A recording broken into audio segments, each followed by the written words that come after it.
Welcome, foodies and flavor fanatics. This is your go-to guide for all things delicious. Thank you for joining us on this journey. We'll begin to explore items together from food, drinks, and entertainment. With that in mind, let's dive into the newest episode of Who Cares What Chris Thinks, hosted by yours truly, Chris. We're going to do a little bit of backstory of tonight's episode. We're going to be focusing on my all-time favorite food item, cereal. The truth is that we've tried all the cereals that we're going to talk about today, and I've been in love with cereal since my childhood in the 1970s. So bring your spoon and let's go. Simply, I'm just a guy who loves cereal. I've been in the restaurant business for over 30 years of my life. I'm obsessed with cereal and its history. Cereal is that glue that bonds me to my childhood and that nostalgia of Saturday morning cartoons and playing outside with my friends all day. We're going to explore the history, the flavors, the brands, and the varieties that we find in grocery stores today and those that we find online. So let's begin our journey together. Like I said, grab a spoon, a bowl, some milk, and let's eat. So, what makes cereal cereal? So, the definition is a really good place to start. So, according to the Oxford Dictionary, the definition is as follows: a grain used for food such as wheat, oats, or corn. A cereal is any grass cultivated grain from an edible component of the grain. Simply, grain or breakfast food made from roasted grain, usually eaten with milk. So, pretty simple. Um, Cereal actually derives from Ceres, a Roman goddess of harvest and agriculture. So, right up front, I want to make a statement. The natural cereal trend is not cereal. The biggest mistake they are making is using water, whether it's flavor or not. So coconut water, anything they do with water is not a cereal. Water is not ever, and I repeat, not ever allowed in cereal. So why do I actually love cereal? People have been asking me why I love cereal for a long time and why I've dedicated a large portion of my life to the promotion and discussion of cereal. Well, it is very simple. It's just a reminder, a throwback to my childhood. It was that comfort I had every morning before going to school, before Saturday morning cartoons, and even at night. It was and is perfect food for any time of the day. Cereal has never let me down. It's delicious. It's the sound when you open the box and you get the plastic open and you pour it into that bowl, and it's that just that sound when it hits the bowl. Um, and when it's got the you get the cereal in the bowl, you hear the sound, then you pour your milk over it and you take that first bite. It's just so spot on. Simply put, I love it. My goal for this podcast is to bring you along for the taste journey, and hopefully you'll fall in love with cereal the way that I did. So let's go. Let's ask this question: why is cereal the best food ever? And that is a really really good question. And if you think about it, it's perfect. I mean, I'm going to explain to you why it's perfect. So it's the perfect start to your day. It makes delicious breakfast delicious and fun. And you can literally eat a different box every day. So there's 365 days in a year. You could literally have a different box of cereal every day the entire year and not repeat. That's what makes it so awesome. So between the 70s, 1970 and 1988, the types of cereal in the US more than doubled. So it goes from 160 cereals to around 340. And in 2024, there are roughly 5,000 different types of cereal worldwide. And that's estimated based on mass consumption and customization of online shopping. It's the perfect on the go food. Um, you can have it for all three meals. It makes a perfect topping for ice cream, on donuts. You can make desserts out of it. And yes, it can be healthy. You can use milk to make special drinks or just a great flavor milk. It makes a phenomenal milkshake. I mean, it's ice cream and cereal, two of my favorites together. One last thing, and I'm going to say it again. Another reason why it's perfect is because you can make beer with it. Yes, you can make beer with cereal. That's right, beer. You can do it. So, there's a history to cereal, and a lot of folks don't know it. So, I'm going to give you a quick overview of it. So, cereal is an American invention. Breakfast cereal began as a digestive aid, acquired religious overtones, and became a sugary snack, and now toggles between health food and sweet indulgence. So, through history, it's mirrored changes in the world beyond just the breakfast table. So, who is created with creating cereal? Well, in 1863, a guy by the name of James Caleb Jackson, the inventor of the first dry whole grain breakfast cereal, which he called granola. He was a religious conservative vegetarian from New York. He would be out of place in the town I live in, but he might fit in some other places. But back in the day, he was kind of like he was a fish out of water almost. I mean, um, granola was made from grain. It was grain that was flour dough that was dried and broken into shapes so that it would have to be soaked in milk overnight just to eat it. And they used milk, not water. Once again, milk, not water. Um, that's just, that's my little pet peeve when it comes to cereal. So John Harvey Kellogg, a surgeon who ran a spa in Michigan, later made a version and called it granola as well. Using the same idea, C.W. Post, who was a patient of Kellogg's, created grape nuts, which would become the most popular product in the genre and the first to offer a coupon. Now, if you want to learn a little bit more in depth than our quick podcast together, if you go and search for the Food That Built America, the very first episode they talk about is cereal. And they talk about Kellogg and Post and that whole history. That's the first episode. So if the first episode on the Food That Built America is on cereal, that means that cereal plays an important role in the world that we live in today. Um, so when we get into the 1900s, the early 1900s, Kellogg and his younger brother Will figured out how to make a flake cereal, and they called it cornflakes. So Will later added sugar and began mass marketing it. They included the first inbox prize.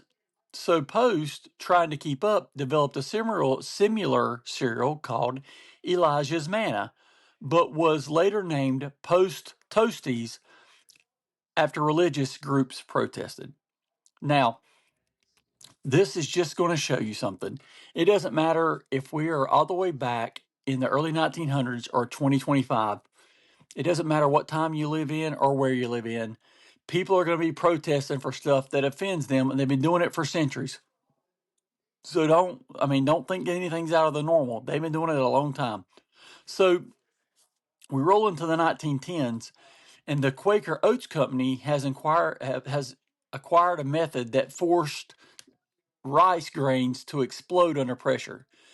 They began marketing puffed rice and puffed wheat as a breakthrough in food science, calling it the first, now in parentheses, food shot from guns in the eighth wonder of the world. So you're in the 1920s, and there's a healthy clinician who accidentally spilled wheat bran mixture onto a hot stove, creating what we call Wheaties. So you see, there's all these creative ways of coming up with cereal. Some are accidental and some are intentional. But it's just you see the growth. So you see the birth, and now we're getting into that toddler phase where we're starting to walk. We're starting to get into that world. So two things. When we talk about Wheaties, they have a very famous slogan, the breakfast of champions. It first appeared on a billboard for a minor league baseball team in Minnesota in the 1930s. And is this where we get the term hot stove when it comes to talking about baseball? I don't know. It's just a thought.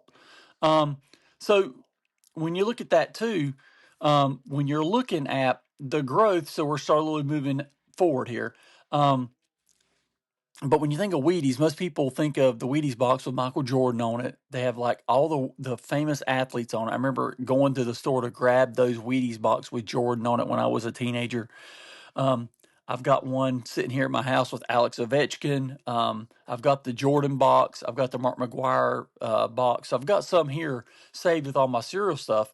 But it was just a great precursor to advertising, and then you tie in with athletes. So those endorsement deals, they did it back in the 30s with the minor league baseball team. So also in the 20s, Rice Krispies came up with characters Snap, Crackle, and Pop, soon to become rivals with Wheaties. So they came around at the same time. They became rivals. Even though it's a totally different cereal, it's a totally different profile. It's just, I don't see how they became rivals, but at that time there wasn't a lot of options, so you had to become rivals. That's how they grew their businesses. Can so let me ask something. Can you imagine eating a Wheaties treat versus a Rice Krispies treat? Think about that for a minute. Can you imagine, hey, I made me some Wheaties treats? No, Rice Krispie treats. They're the king of the treats. And I'm kind of glad they went with the Rice Krispies. They're a lot easier to eat and to handle. Like I said, so in the 30s, there was this company called the Ralston Purina Company, and they introduced an early version of wheat checks and called it Shredded Ralston. It is intended to feed the followers of the Ralstonism, a movement that included such beliefs as mind control.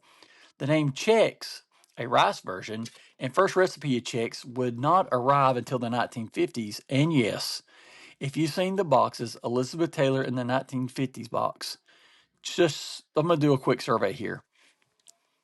The boxes, they had the famous tie-in person. They actually had Elizabeth Taylor. How many of you know who Elizabeth Taylor is? I bet a lot of you don't.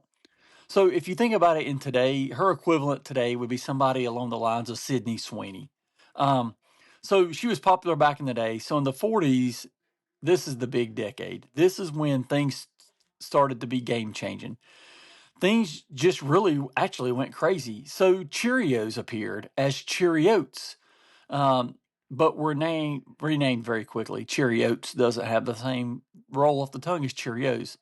It just didn't catch on. So this became a game changer of foods. So Cheerios, the umbrella here, they would become the best selling cereal brand in America, worth about $1 billion in sales in 2015. Honey Nut Cheerios, which was introduced by General Mills in 79, is the brand's most popular version. So in the 1950s, World War II's over, and the cereal consumption increases with the advent of what we call baby boomers. Sugar becomes the big selling point. Kellogg Kellogg's invented Frosted Flakes with Tony the Tiger, and actually Tony is sitting here with me. I've got the stuffed little Tony the Tiger advertisement little doll. I've picked up a couple of them in my lifetime. I love Tony. He's one of my favorites. Have a lot of Funkos of him as well. This is where we're getting into the new era of TV advertising. And it all begins in the 50s. They tried other characters such as Katie the Kangaroo, but that one was eventually phased out. So in the 1960s is another big decade with so many characters and brands were invented. So we're just going to touch base on a few of them here. So when we talk about characters and advertising, when you talk about the characters, that is the advertising. So you have those going hand in hand. So when you see Frosted Flakes, you think Tony the Tiger. When you see Fruit Loops, you think Toucan Sam. Captain Crunch has got the Captain. Rice Krispies has Snap, Crackle, Pop. So you have all those. One of the bigger ones, early ones, was called Quisp. He's a pink-skinned alien in a green jumpsuit suit. He became extremely popular because of the whole space age stuff. See, tie-ins to what's going on with the world. And he had some rivals, such as Quake. That guy was a miner, not a miner, a miner, a guy with the pickaxe and the goggles and the hard hat. And they would have him fight in commercials and stuff. So, Miner was a pretty cool guy. Then we have Captain Crunch, the old captain. Another Quaker product from the 60s. It was introduced. This cereal was essentially a sweetened corn and oat dough product formulated into different shapes. Quake, though, was discontinued, but Quisp has been resurrected periodically, and the memorabilia remains in demand. I've got some. I'll tell you, I've got a Funko Pop Quisp that's really valuable. Got some cereal advertisement stuff. So in the 1970s, that's when we started seeing some more things. I was born in 72. And in the 70s, my absolute favorite cereal of all time came out. These were my favorites, and they still remain my favorite. This was the heyday, the 70s, of the fruit flavored cereals, and they released the monster cereals. That's right. So you had Blueberry, Frankenberry, and Count Chocula. Yes, those are in my order of preference. These offerings have a cult like following. I guess I'm in that group. There was another short-lived duo that came along called Fruit Brute, which is a werewolf, and Fruity Yummy Mummy. And I bet you know what that one was, right? That's right, it was a mummy. Um, when Funko Pop did their started doing their advertisement line of their Funkos, the very first one they did was Count Chocula. Count Chocula is a big deal in the advertising world. In the cereal world, he may be he's in the Mount Rushmore of cereal icons. So he is up there. So when you look at that, you have the blueberry, the frankenberries. You got the blueberry, the strawberry, and the chocolate flavor. So you've got that right. And then we had the other ones. And I will tell you, this last Halloween, actually they introduced those again. And there's actually a new one. It was a green lady. I don't remember what her character name was, but they're trying to introduce the monsters and come back out. And they're limited. So when I get them at the Halloween season, I buy them all the way through Halloween, and then I buy a box or two at the end of the season, so they last me into the new year. So you can buy the Monster Mash cereal, like I said. They did that a couple years back, where they combine all five of them together. If you can get it at the grocery store, in Halloween time, grab one. If you've never had it, I don't know what to tell you. It's also, I'll tell you what's also really good is whenever you get those monster cereals and put those on ice cream, on a vanilla ice cream or chocolate ice cream, or even on strawberry. It's awesome. So I look at my Funko Pop collection, and most everything I have is related to advertisement, and most of them are cereal related stuff. So I've been a super fan of cereal forever. Fruity Post put out Fruity Pebbles and Cocoa Pebbles. They were introduced in the 70s, and they were competitors in the decade in which the FTC began looking harder at how the cereals were marketed to kids. Remember, from the 60s, 1860s to the late 1800s, there was something called granola. When it started making a commercial comeback as well, you can see granola like everywhere. Oat cut granola. You see granola has an entire section on the cereal aisle. They've done a great job bringing back granola. In the 1980s rolls around, and it's all about co-branding. So you had Mr. T cereal, who was pitying the fool who would not eat his cereal. And then you had stuff like Donkey Kong, Smurf Berry Crunch, Cabbage Patch Kids appeared, as well as the California Raisins, who were promoting Raisin Bran. This decade, in my opinion, a lot of great things came from the 80s, but the lack of creativity and innovation in cereals was not one of them. Like everything, it's par for the course in anything, but from music to food to movies. 1990s came around, and then there was this molasses sweetened cereal called Puffins. Who had roots starting in Northern California in a small bakery. And it debuted as an organic food and went mainstream when parents sought it out. There was another one called Gorilla Munch. It was an organic cereal that was part of Nature's Path Envira Kids line, and it soon followed. So in the 2000s and beyond, the battle was on for virtuous cereals. Kellogg's acquired Kashi, which meant there was a big sign, sorry, of an exploding natural and organic market. Kashi is a good cereal. I do like Kashi. One of my favorite cereals that came from the 90s and was into the early 2000s was called Blueberry Morning. That was they don't make anymore, but that was one of my favorite ones. I remember when I got to Fort Polk, Louisiana, when I was in the Army. The first breakfast that I had before reporting to my battery for the day was Blueberry Morning. So that one, always loved that cereal. So these cereals became targets for consumers demanding transparency and labeling and wanting less genetically modified and artificial ingredients in their food. This decade and beyond was simply about labeling. Cereals started to being promoted as free of genetically modified organisms or gluten or containing any kind of special nutrients. Even cereals like Dora the Explorer started selling themselves as whole grain. So when we talk about the history of cereals, we're going to talk about the top cereals. You know, we can look up the top cereals and why they're the top, but let's dig in a little bit more and not just more than that. Let's just look at it here a little bit more in depth. I'm going to give you the top 10 from the most recent research I've done. And this is based off of sales and stocks that go behind them. I could include other sites and what others have determined in their list, but those are all subjective to the taste of the writer. And we're going to base this off of actual numbers. So one thing you want to know, what are the major brands of cereal? And I'm going to give you the major brands, but just a side note, there are tons of brands, many brands out there. So we're going to just focus on the big ones. You have Kellogg's, which is now called Kellanova, Post, General Mills, Quaker Oats, which is owned by Pepsi. As I would imagine they're still owned by Pepsi, but that's the research I've done. And I'm going to include Malta-Meal. Yep, Malta-Meal, Mom. It's a brand that we buy, and we're looking to stretch a dollar. There's no shame in it.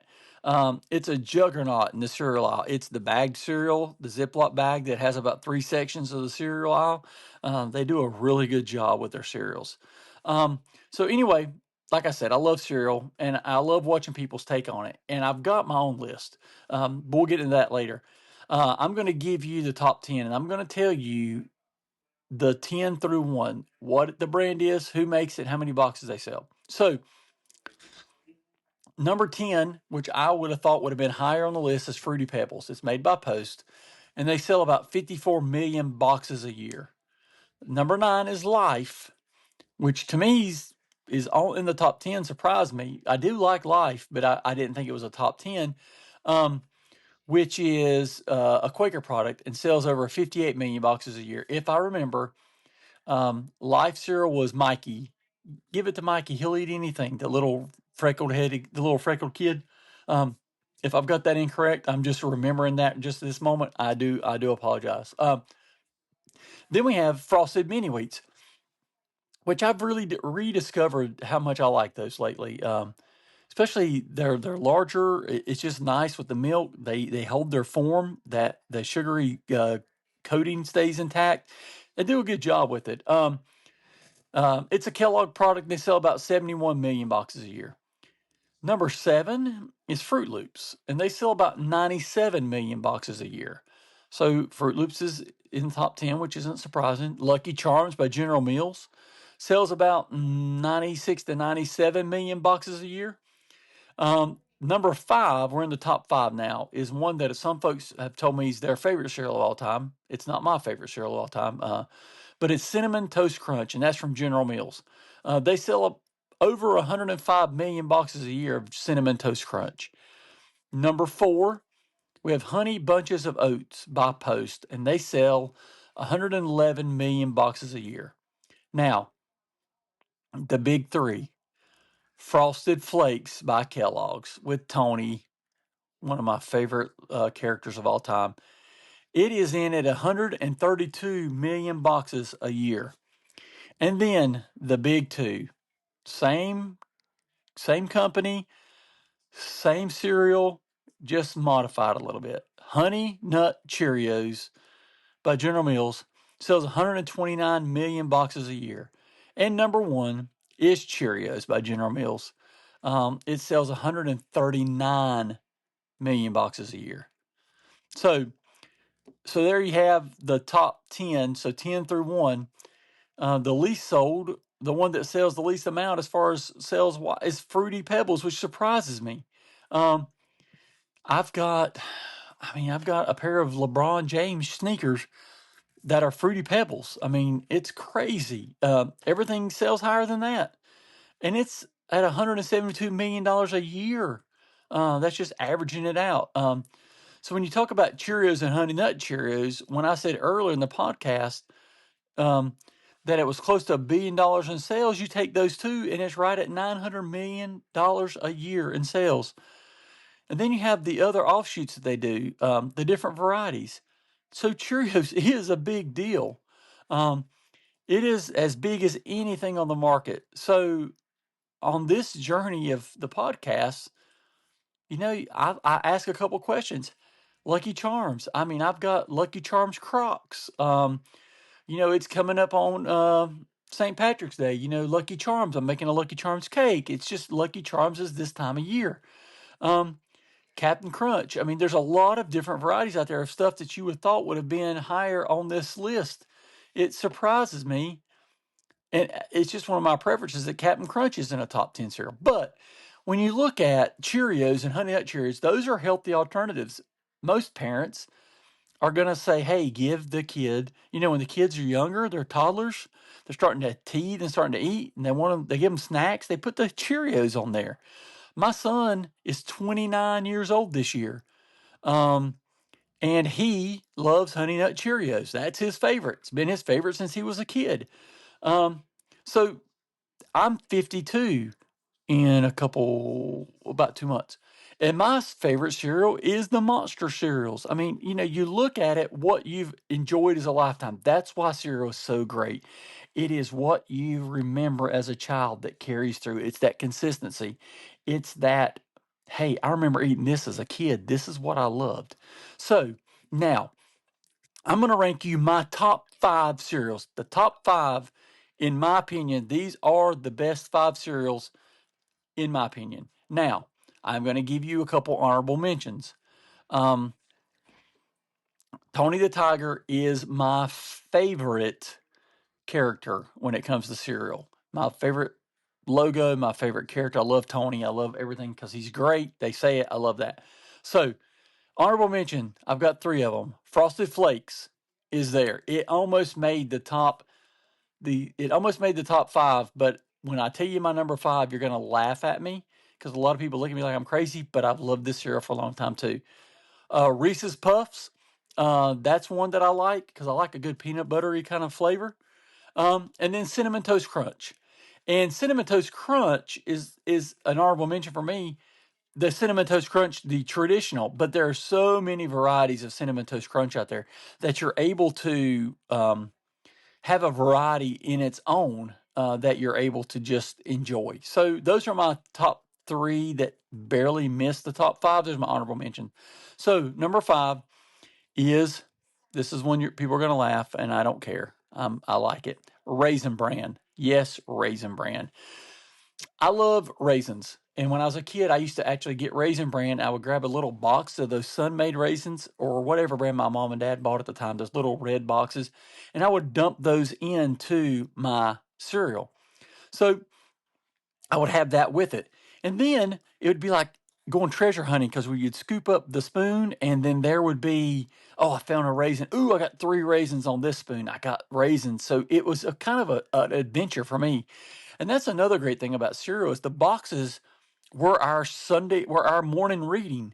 We didn't have, we weren't up early enough. We didn't watch TV early in the morning. My mom and dad got us up. They got us breakfast, got us out the door to the bus. It wasn't a lot of time to sit around and, watch TV. So we sat at the table. We would read the back of the box. We'd have a couple different varieties. I'd have one and my brother would have one. Or we might be sharing the same box. And then we would argue about who got to read the box. You know how that goes. Number 4, Fruit Loops. Toucan Sam, man. Fruit Loops is out of this world. Fruit Loops, colorful, beautiful, the flavor, the taste, the smell. When you open that box and you take that whiff of that cereal, oh, so good. I love Fruit Loops. Then you have at number 3 for me is Fruity Pebbles. Now, Rice Krispie Treats are amazing. People love Rice Krispie Treats. Try this. I make Rice Krispie Treats, but I switch them out with Fruity Pebbles. That's right. And sometimes I'll use the Maltamilk Fruity Pebbles to do it. That's right, their version. It just gives you that different flavor. You can do it with Cocoa Pebbles as well. I prefer Fruity Pebbles. The only bad thing of Fruity Pebbles is you have to eat it fast. It will get soggy quick. So that's my only drawback for it. But when you make the Fruity Pebbles treats, those things are 100 out of 100 for me. Every time I've taken them to a party, instead of making Rice Krispie treats, I said I'll bring some treats. I'll bring some Rice Krispie treats, my version. I'll bring Fruity Pebble treats. People absolutely love them. I also have a recipe that you can take that whole recipe and form them into shells and make like taco shells and put like vanilla ice cream in it and then sprinkled crumbled up Fruity Pebbles on top of it. Amazing. I promise you, it's awesome. Number two is my second all-time favorite cereal, and you'll know that number two and number one have something in common. Number two is Lucky Charms. Lucky on the box. He's after, the kids are after his, his rainbow of treats. It's coming up St. Patrick's Day, so I wear my Fruity Pebble shirt a lot. I have Fruity Pebble Crocs. I just love the Fruity Pebbles. Sorry, Lucky Charms. I might have gotten off tangent there just thinking about those other cereals, but Lucky Charms. I got the Lucky Charms Crocs, got my Lucky Charms cereal, shirt. It's just that whole thing. It's magically delicious. When I was a kid, it was you remember this. It's magically delicious. And it's a great cereal. Those marshmallows that you get in that are awesome. And they mix together the sweetness of those with the cereal. It's just like a great combination. There's really not ever a bad box of Lucky Charms. And then, of course, you've heard me through the podcast. Of course, my number one cereal of all time is the Monster cereals. And I'm talking about the big three monsters. Boo Berry's my favorite. Frankenberry's my second favorite. And Count Chocula is my third favorite. Count Chocula, out of those, is probably the most iconic as far as icon wise, that character. But they're all three phenomenal. I eat a different box. Like I'll have a Monday, Wednesday, Friday rotation. I'll have a Sunday, Tuesday, Thursday rotation. Sometimes I'll do Sunday, Monday, Tuesday, Wednesday, Thursday. I do all the different ones. I mix it up. I don't ever have this during that time of year. I'll have one day, one the next day. I mix it up because they are amazing. The blueberry, when you open it, you get that whiff of blueberry. Frankenberry's the strawberry, and then Count Chocolate's got that chocolate. Visually, they're beautiful. On ice cream, they're amazing toppings if you've never tried it. Those were, as my childhood, my favorite ones growing up, and they super smart because they've made it where it is limited time. You can't just go to the grocery store like I could when I was a kid and buy it whenever you want. You have to get it during that time. Makes it more desirable. Makes it more tasty, I guess. It just they've done a great job with the marketing. I even have the little 45 from my record player of the Monster Mash, the song they put out that was on the back of the cereal box. Awesome. So, like any purpose that we have for these podcasts is just to make our listeners, aware of the greatness of cereal. That's why we did this one. It's a perfect cereal. And like I said, how I know it's a perfect food? Because they make beer out of it. That's right. That's it. That's really all you need to know. So I really don't know how to end this without just saying, go get your cereal. Go grab a box.